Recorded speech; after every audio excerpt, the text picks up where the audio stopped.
Meus amados irmãos, a paz do Senhor Jesus, bem-vindo ao nosso canal de comentários sobre as lições bíblicas da Escola Dominical. Hoje nós faremos uma abordagem sobre a aula da classe dos jovens. Os jovens estão estudando sobre vigilância, justiça e o culto a Deus. Então são mensagens, são lições relacionadas com os livros dos profetas menores. Então, grandes mensagens em pequenos livros. Na aula passada nós fizemos a nossa introdução e hoje nós estaremos estudando sobre a lição de número 2, que tem o título Oséias, o casamento como um reflexo da comunhão com Deus. Então, o profeta Oséias, ele profetizou durante o reinado de Jeroboão, que reinou sobre o reino do norte, Jeroboão II. Bom, nós sabemos que tem o primeiro Jeroboão, que foi o primeiro rei da dinastia do reino dividido, que ficou o reino de Judá e o reino de Israel. Então Jeroboão foi o primeiro rei que foi estabelecido ali sobre a dinastia do norte. E nós vamos ver que esse Jeroboão aqui é um outro, né? Uma outra pessoa que vai ascender ao trono entre o ano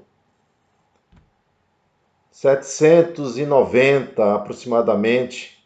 Ele vai subir ao trono para reinar ali sobre Israel.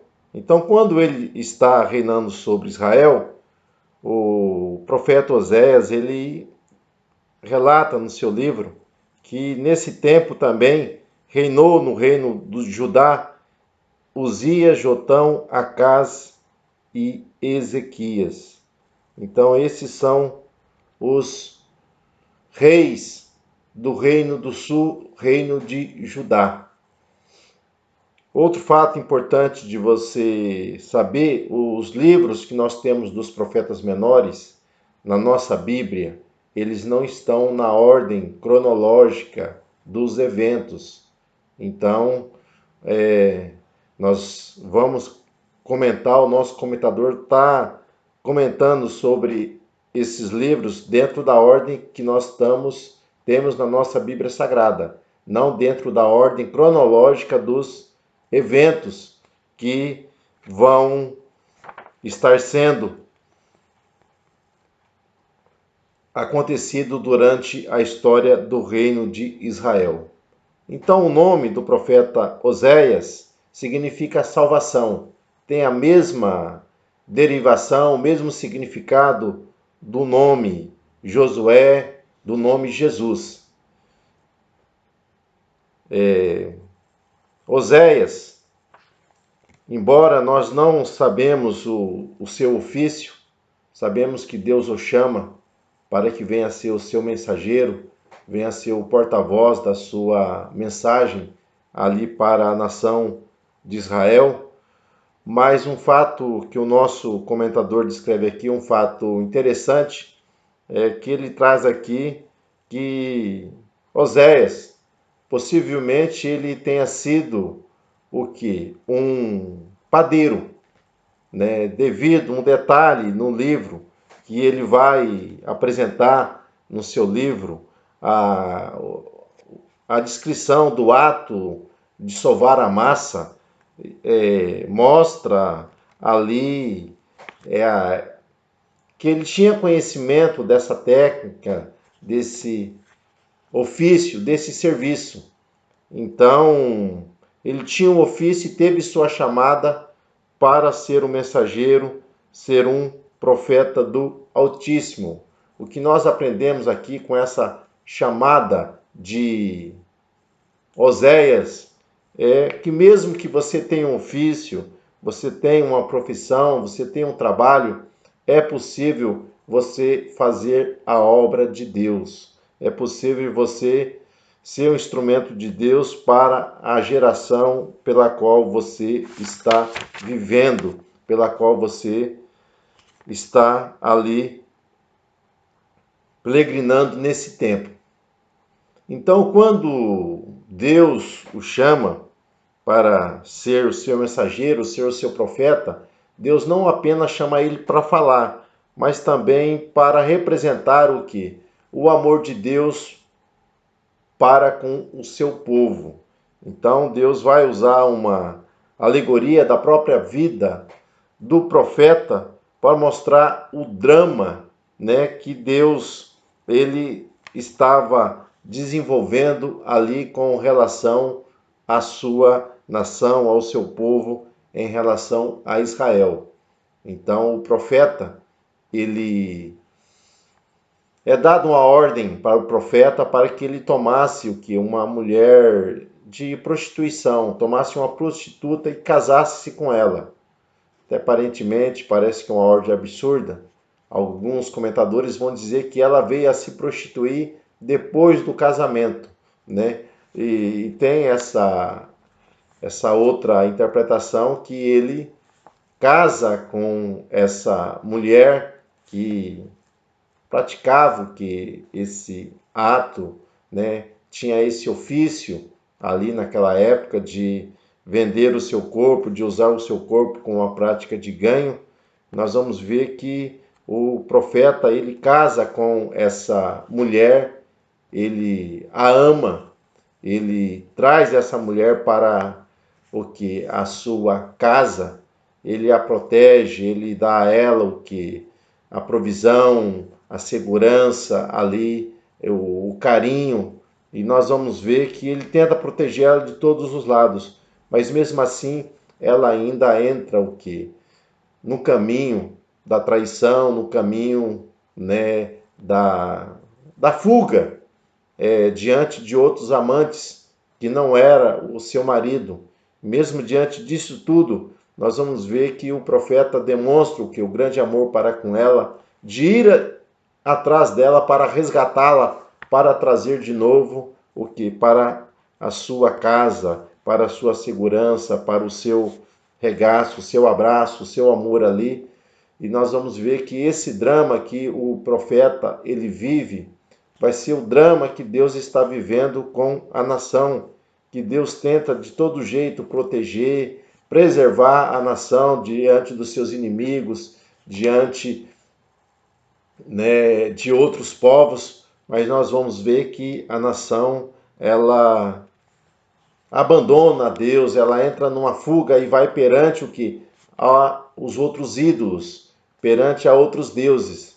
Então, o drama do profeta é o drama de que Deus está passando com Israel. E nós vamos ver que ele vai ter 3 filhos com Gomer, que é o nome dessa sua esposa, e esses filhos também, o nome vão ser dado a eles em relação a uma profecia sobre a nação.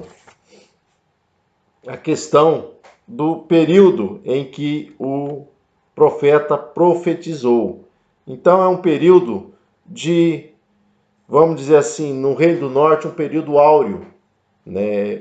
Oséias, ele é contemporâneo, né, de profetas do Reino do Sul, como Miqueias e Isaías, mas na época que ele está vivendo, ele vai profetizar por cerca de 25 anos, né? Os profetas do Reino do Norte, nós temos Oséias e Jonas. Então Jonas, ele profetiza sobre um tempo de prosperidade durante o reinado de Jeroboão II. Nós vamos ver que essa prosperidade, esse período, ele chega ali perante o que? A nação de Israel, a nação do norte, mas junto com a prosperidade, nós vamos ver que o povo ele entra na prática o que? Da idolatria, indo perante outros deuses, perante ali outros reis. Eu dei uma comentada aqui, nós vamos ver os excessos o que do povo. Então o povo eles ali consideravam-se independentes. Não queriam que submeter a Deus o povo e achavam, né, que a segurança estava nos seus governantes, que a segurança estava nas alianças políticas que os líderes ali estavam realizando. Então nós vamos ver que eles, né, agiram que alevosamente contra Deus, né, sendo infiel a Deus, usando de engano nas negociações para com os irmãos, usando de fraude, e eles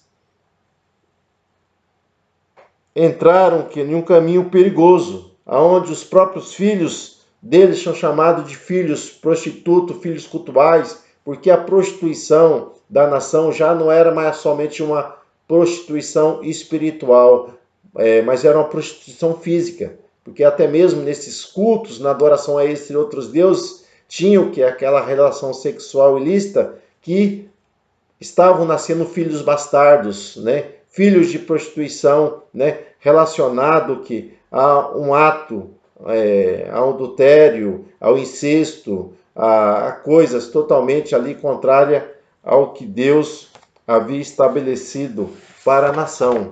Além desses excessos que havia ali pelo povo, nós vamos ver, meus irmãos, que os líderes, tanto na parte política como na parte espiritual, eles eram totalmente corruptos, totalmente depravados.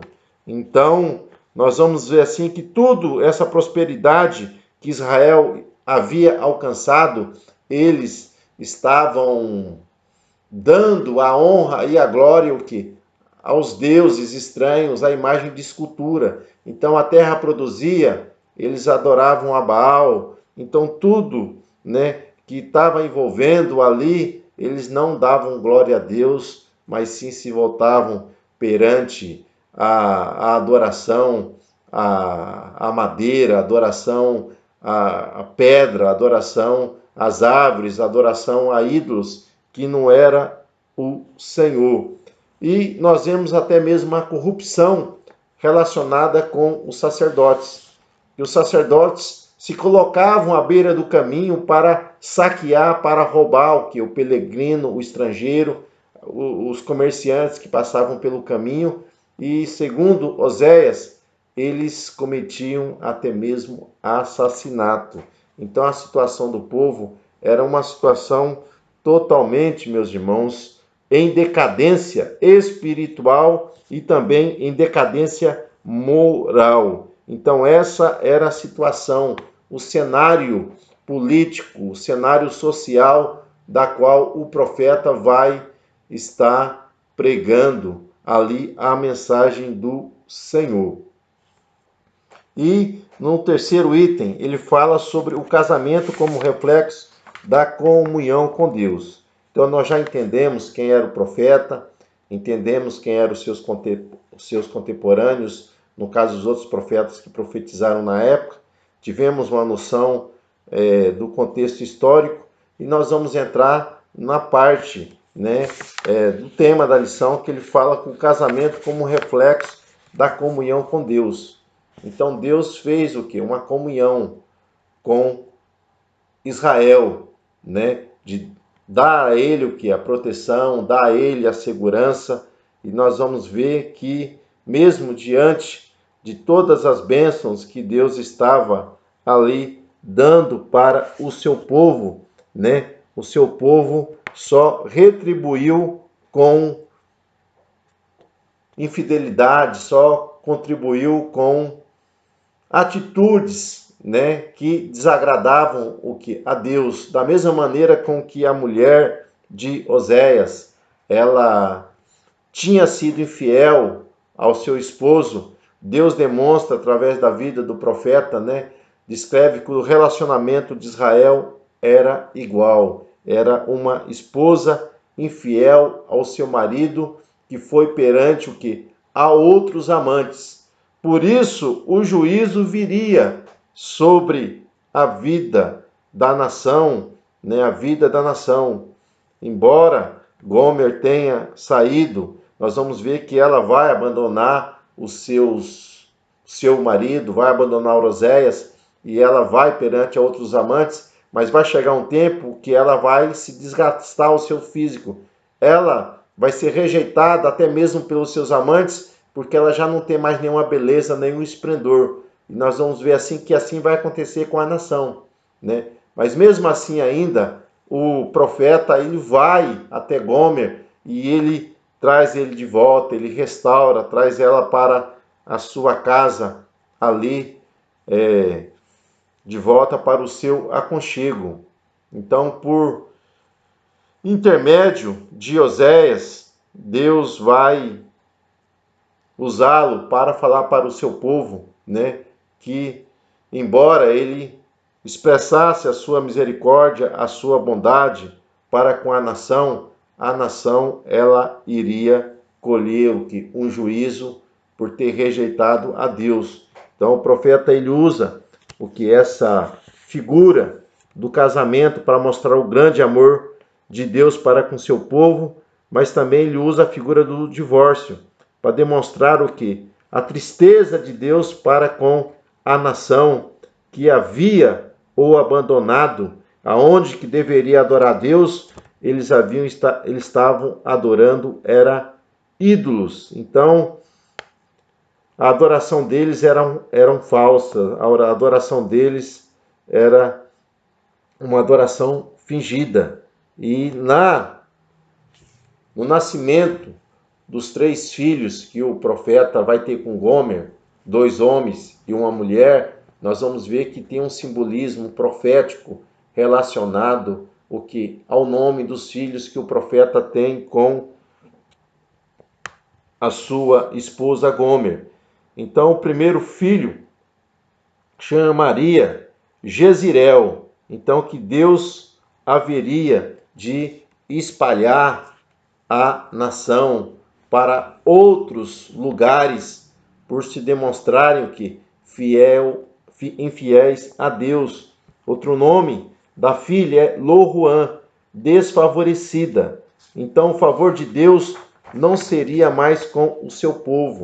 Então, Deus havia colocado cerca, havia atraído eles com corda de amor, mas infelizmente eles fugiram, pularam a cerca, escaparam, foram perante outros amantes. Então, Deus está dizendo que eles não seriam mais alvo do seu favor, da sua proteção. E por último, ele fala, o terceiro filho dele chama Loami.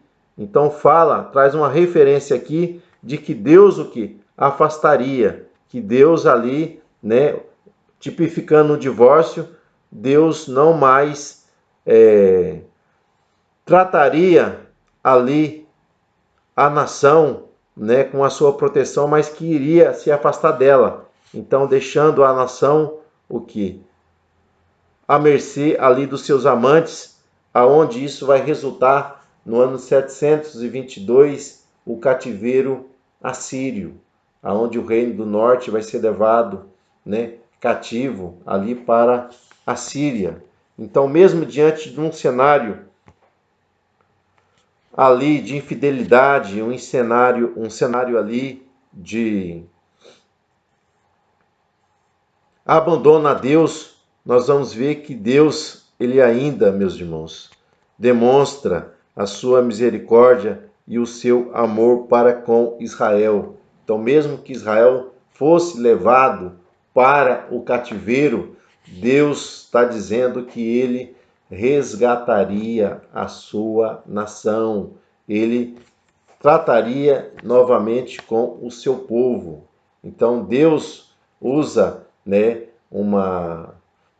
a boca do profeta para usar uma ilustração que Deus levaria o povo para o deserto para falar intimamente ao vosso coração, o coração deles, para que eles se arrependessem, para que eles voltassem para o seu Senhor. E nós vamos ver que o profeta está profetizando sobre algo relacionado lá na frente, né? Que haverá uma reconciliação, haverá ali Deus estendendo a sua mão e novamente resgatando o seu povo, mas é algo futuro, que haveria de acontecer.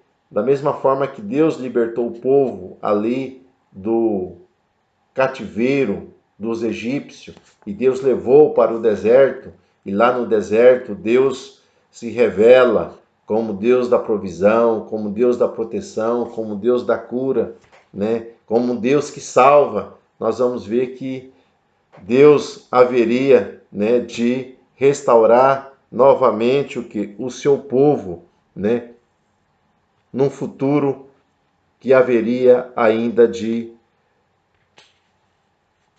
ocorrer. Então, esse é o fundo histórico, é o conteúdo do cenário do livro do profeta Oséias, e nós entendemos, meus irmãos, que Deus, ele deseja que nós venhamos verdadeiramente sermos o quê? Fiéis a ele nessa aliança que um dia nós fizemos. Então, além de descrever o que é a infidelidade aqui de Israel, Deus demonstra através do profeta Oséias que ele sempre está pronto a perdoar o seu povo. Ele sempre está pronto para trazer a cura. Como um jardineiro que cuida da sua vinha, assim Deus quer cuidar daqueles que são seus. Então, nós vamos ver que dentro do contexto do livro do profeta Oséias, Deus se revela, né, como o bom pastor que cuida, que ama o seu rebanho e quer dar proteção. Mas é necessário, né, que o seu povo venha corresponder a esse imenso amor que Deus tem para com eles. Então essa é o resumo da aula, né, de domingo da nossa classe dos jovens. Então você que é jovem, conhece alguém que é jovem, convide para que também venha estar conosco ali na sede e possam estar estudando, né, a respeito desse profeta, dessa mensagem tremenda que há nesse livro, né? Um Deus de amor, um Deus de misericórdia, um Deus que quer restaurar aqueles que o rejeitaram, o abandonaram, têm sido infiéis. Então Deus é um Deus de graça, um Deus de favor. Então que Deus te abençoe, Deus te dê graça e continue aqui nos acompanhando no nosso canal. Certamente você estará aprendendo um pouco mais da palavra de Deus. Então, fique na paz e tenha uma semana abençoada em nome de Jesus.